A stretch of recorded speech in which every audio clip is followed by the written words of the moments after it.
et bienvenue dans votre nouveau numéro de Zoom Agro.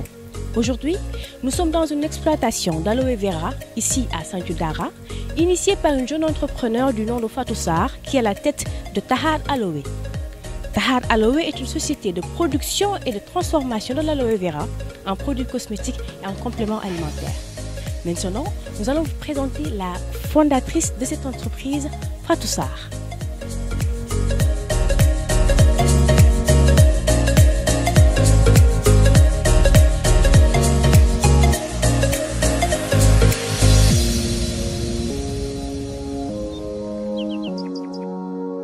Fatou, Nafio.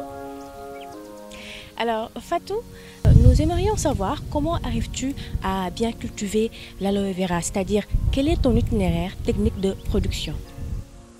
Bon, tout d'abord, les premières plantes ont été achetées chez de différents jardiniers. Bon, comment les planter? On fait des lignes et des trous espacés d'1 mètre. Puis les trous, on les remplit avec des matières organiques naturelles avant de planter la plante. Parce qu'après tout, on fait la culture bio. C'est pour ça, les matières organiques naturelles.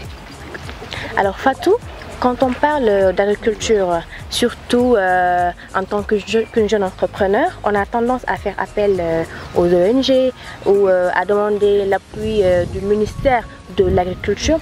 Est-ce que par hasard, vous avez commencé à nouer des partenariats pour mieux développer en quelque sorte ce que vous faites? Bon, jusqu'à présent, on est là, on n'a pas encore eu l'occasion de nouer de partenariats. On est parti de fonds propres jusqu'à présent. Voilà. Alors, l'émission tire déjà à sa fin, pratiquement. Et tu sais que tu fais partie de ces rares femmes qui ont osé briser ce double tabou, c'est-à-dire oser entreprendre dans un métier qui est souvent classé comme trop masculin, c'est-à-dire l'agriculture. Qu'est-ce que tu as envie de dire à toutes ces personnes, à ces femmes qui aspirent à entreprendre ou qui veulent faire comme toi, c'est-à-dire partir de rien ou d'une simple passion pour en arriver à un résultat souhaité comme le tien?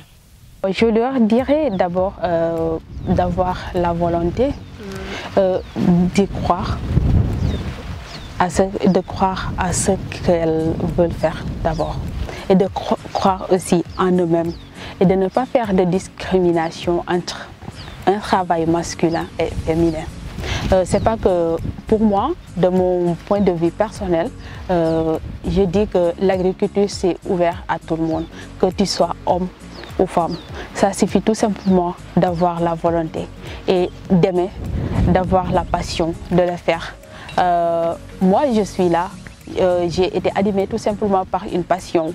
J'ai été diplômée en réseau informatique et c'est une chose qui n'a rien à voir avec l'agriculture. Et j'en suis là aujourd'hui parce que j'ai été animée par une passion et j'y ai cru d'abord et par une volonté. Voilà.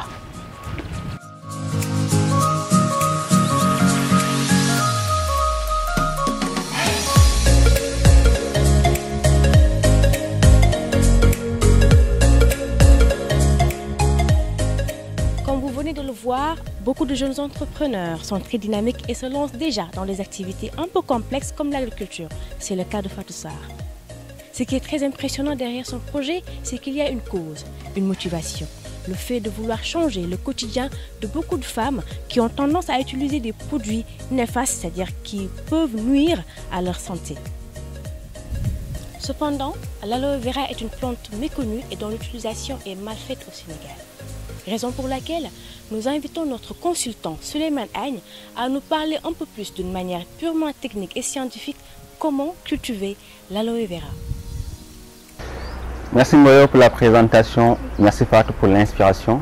Effectivement, aujourd'hui nous allons parler d'aloe vera.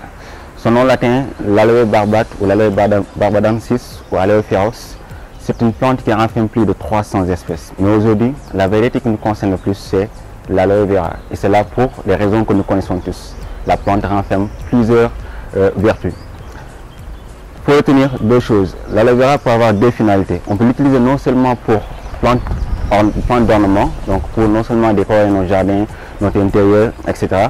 Mais on peut aussi l'utiliser pour les vertus médicinales. Donc c'est une plante qui a enfin plusieurs vertus qu'on peut utiliser non seulement pour produire des produits cosmétiques, mais aussi pour des compléments alimentaires, comme le propose Fatou Sarr. Mais moi, j'ai surtout parlé de cette plante-là, comment cultiver cette plante. Donc, de façon très simple, retenez que l'aloe vera est une plante très facile à cultiver. Donc, pour cultiver une plante, par exemple, une plante d'aloe vera, la plante d'abord, comment disposer de ses semis ou comment le cultiver, comment disposer en fait des semences. Retenez qu'il est possible de cultiver l'aloe vera sous deux formes, soit par semis ou soit par bouture. Et à chaque fois que vous avez une plante d'aloe vera, là nécessairement cette plante mère donne des boutures, donne des petites plantes. Après vous pouvez utiliser ces plantes-là pour disposer d'une plantation d'aloe vera, si on peut le dire ainsi. Donc comment cultiver cette plante d'aloe vera? Il faut déjà creuser un trou de disons de 10, 15 ou 20 cm de profondeur. Donc ça dépend tout simplement du système racinaire que votre plante dispose. Donc vous pouvez creuser un trou de 10, 15, 20 cm. Supposons par exemple nous allons creuser un trou de 15 cm. Donc 15 cm de profondeur, vous allez mettre de la fumier organique jusqu'à une hauteur de 10 cm d'auteur. 10 cm, vous arrosez durant 3 jours. Donc après 3 jours d'arrosage, vous allez prendre la terre que vous avez tirée de ce trou-là pour enfermer et boucher en fait le trou. Après avoir bouché le trou, vous allez encore arroser 2 jours de suite. Au bout du deuxième jour, maintenant, vous pouvez créer un petit trou et mettre votre plante et l'irriguer couramment. Donc il faut vraiment, juste après avoir mis votre plante dans le trou, veiller à arroser ça de façon fréquente jusqu'à ce que la plante puisse s'adapter à son nouveau milieu. Et après, quand la plante a une bonne assise, maintenant là vous pouvez alterner les jours d'arrosage durant 2 ou 3 jours, etc. Donc sur le prochain numéro, je vais vous expliquer concrètement comment on plante une plante d'aloe vera dans un pot par exemple, pour vous donner un aperçu beaucoup plus clair sur cette plante-ci. Donc voilà ce que j'avais à apporter, en tout cas Mboye Sow, pour votre question. Merci chers internautes. On vous donne rendez-vous au prochain numéro où vous allez découvrir l'unité de transformation de Fatou Sarr chez elle. D'ici là, portez-vous bien et n'oubliez pas de vous abonner sur notre chaîne YouTube Sénat Culture TV et de nous suivre sur Facebook. Merci et à très bientôt.